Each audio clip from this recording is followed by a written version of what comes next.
So how do we determine salary for employees so that you compete with a Buc-ee's, a gas station? That's right, there is a movement sweeping across the southeastern United States in the form of a gas station, and it is baffling.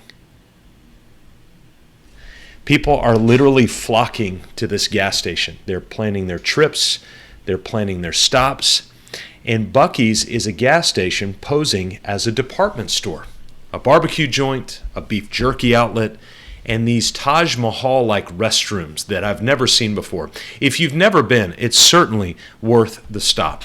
A friend of mine recently walked in and saw a large yellow poster on multiple walls throughout Buc-ee's, and it posted on there their starting wages, boldly, with the promise of 3 weeks paid time off, a 401k option, and other perks. And for many in the contractor space, I realized after talking to them, Buc-ee's is now a legitimate competitor to finding employees, not so much due to their rates and wages, but instead because they have clarity around their pay.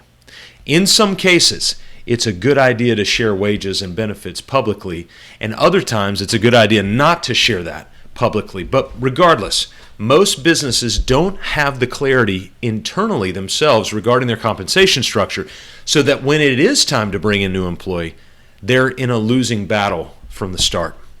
Large companies are mocked often due to their structure and bureaucracy, but the structure does offer some clarity, so there's some value into it. We don't want to throw the baby out with the bathwater. Merging the clarity of structure with the local family feel of a small business can be a powerful cocktail to find the right people for the right role, all headed to the right mission.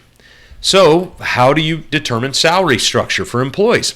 There are 5 elements of determining a salary structure for employees that I thought would be helpful. First, obviously, you've got to know your numbers. We recently ran a test program among 3 heating and air HVAC businesses in the southeast United States. All 3 came into our test program through a relationship that we had developed with Mingledorff's Inc., a large HVAC supplier in the southeast. As we began coaching each of the businesses, we found that although each business was similar in size and scope, each of the 3 had a very different handle on their finances. Part of the business on purpose process is to create a subdivision of bank accounts, a dashboard tracking process, and to follow real-time cash flow. It's different than a cash flow statement. Once set, each business began tracking their flow of cash, their cash on hand, receivables outstanding, and any upcoming payables, among other metrics. Within 3 months, it was clear to see that one of the business owners had never fully followed their numbers and was on a collision course with a cash crunch and would eventually run out of money. A second business owner realized that what was happening with their cash, and they also woke up to the reality that the family business was creating real tension and apprehension in decision making. The owner had to make a hard decision so that their business not only stopped the cash bleed, but also started to generate legitimate profit. The third business owner also realized what was happening with their cash, and within 6 months had actually increased their cash position by $400,000, up from less than $100,000. That's a baseline. More cash, and specifically a higher baseline of cash, means more options and flexibility in how to compensate team members. So if you know your numbers, then you can know your compensation. The flip side of that is true as well. The second thing you've got to have is you've got to know what additional revenue will be needed to cover any additional compensation. $1 of revenue does not offset $1 of compensation. Remember, you're running a for-profit company. Many business owners take a mindset of break even when they are laying out compensation packages, assuming, well, if we can just generate an additional $65,000 in revenue for the $65,000 in annual compensation paid to that new employee, then we're good. No. $1 of compensation should have exponential return, $3, $4, $5 in return. How much new real revenue, that's your total revenue minus your cost of goods, how much new real revenue will need to be generated to profitably and generously compensate for this role? The third thing, you will have to articulate a clear job role. What specific activities lead to new revenue generating success of this new role as aligned with the vision and mission that you've set out?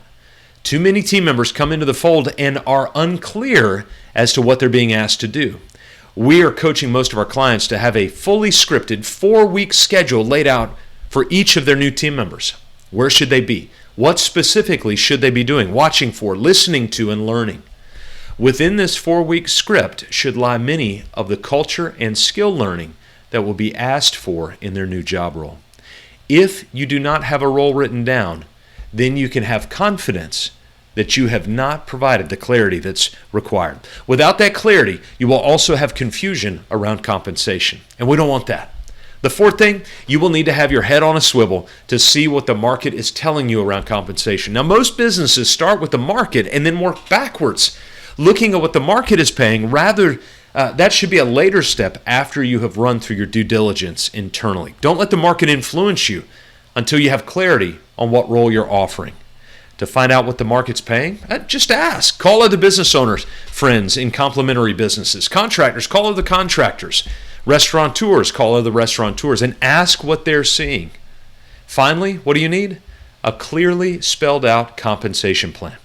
Your compensation offering should be clear, knowing that the base salary and all of the extras the business will be paying out because of the new role over and above the base, taxes, benefits, regular expenses. You should also think through how to onboard this employee as a part of their compensation layout so they know not only how and when they will get paid, but also how they will get powerfully trained to live out the expectations of their role and of the part they play in ensuring additional revenue is realized. Without future revenue, the role cannot exist. A gas station branded with a beaver mascot was willing to go through the hard work of determining employee salaries. The question is, will you do the same? Do you have a healthy business? Are you a healthy business owner? You can take the quiz right now. Just go to mybusinessonpurpose.com/healthy for the Healthy Owner Business Assessment. It's a beautifully designed assessment to walk you through different categories like vision, mission, values, clarity, and implementation. Also, the dynamics of your team, personality, and a variety of other general categories to help give you a score of the health of your business. Once complete, you'll have the range of your score along with an explanation video to help you understand some next steps into being liberated from the chaos of working on your business. So go to mybusinessonpurpose.com/healthy to take the assessment right now.